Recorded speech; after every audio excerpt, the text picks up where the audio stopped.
لا يعين شيء على الثبات في الدين مثل العلم بالله. من عرف الله حقا نال لذة السجود، شعر بلذة التسبيح، يستحيي من الله أن يرجع بعد أن وصل. جاء في الحديث عن أبي داود إن نوحا لما حضرته الوفاة جمع بنيه فقال: يا بني أوصيكم باثنتين وأنهاكم عن اثنتين، أوصيكم بلا إله إلا الله، فإن السماوات السبع والأراضين السبع لو كن كحلقة مفرغة لقصمتهن لا إله إلا الله، وأوصيكم بسبحان الله وبحمده فإنها صلاة كل شيء وبها يرزق الخلق، وأنهاكم عن الشرك والكبر. لو أتيت بأي رجل عياذا بالله شرب الشراب، نال من النساء مراده، سهر في مواطن يسهر فيها أهل الفجور، ووقع منه هذا نقول مثلا في زمن مضى، إن قدر أن هذا الرجل رزق تقوى تاب، ثم قدر، وهذا من لوازم التوبة، أن يسجد لله، فلو كان منصفا لأخبرك أنه لا لذة تعدل لذة السجود لله رب العالمين.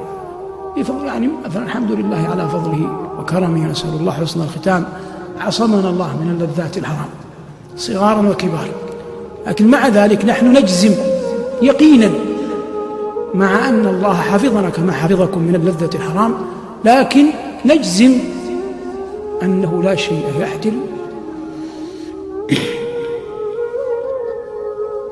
لذة السجود لله جل وعلا.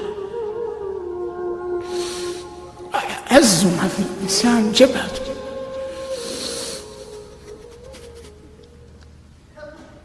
فإذا ارتضى أن يجعلها في الأرض في التراب إجلالا لله فإنه لن يحرم من الله رحمة. فرعون كان يقول: أنا ربكم الأعلى، فالله لما بعث موسى وهارون قال لهما: قولا له قولا لينا، هذا وهو يقول أنا ربكم الأعلى. فكيف بعبد أظلم عليه الليل كأي شاب منكم، واصنعها الليلة، أطفأت النور لتنام، ثم أخذت فراشك، ثم تذكرت جلال الله، ولا سبيل إلى رؤية الله، لكن هناك سبيل للقيام بين يديه، فعدت للنور وذهبت إلى مكان وضوءك فتوضأ، ثم وقفت تقرأ القرآن، ثم سجدت، قسما بمن أحل القسم لا يوجد شيء في الدنيا من لذة أعظم من لذة السجود.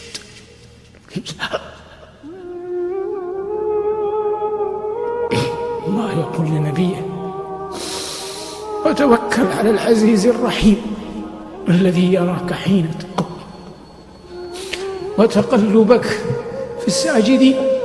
وقال ربنا: يوم يكشف عن ساق يدعون إلى السجود فلا يستطيعون خاشعة أبصارهم ترهقهم ذلة وقد كانوا يدعون إلى السجود وهم سالمون. أنت الآن تدعى للسجود وأنت سالم، فحتى تستطيع أن تسجد يوم القيامة اسجد في هذه الدنيا اختيارا وأنت تريد وجه الله. وطوبى لعبد أنار قبره قبل أن يدخله، وأرضى الله قبل أن يلقاه، وصلى قبل أن يصلى عليه.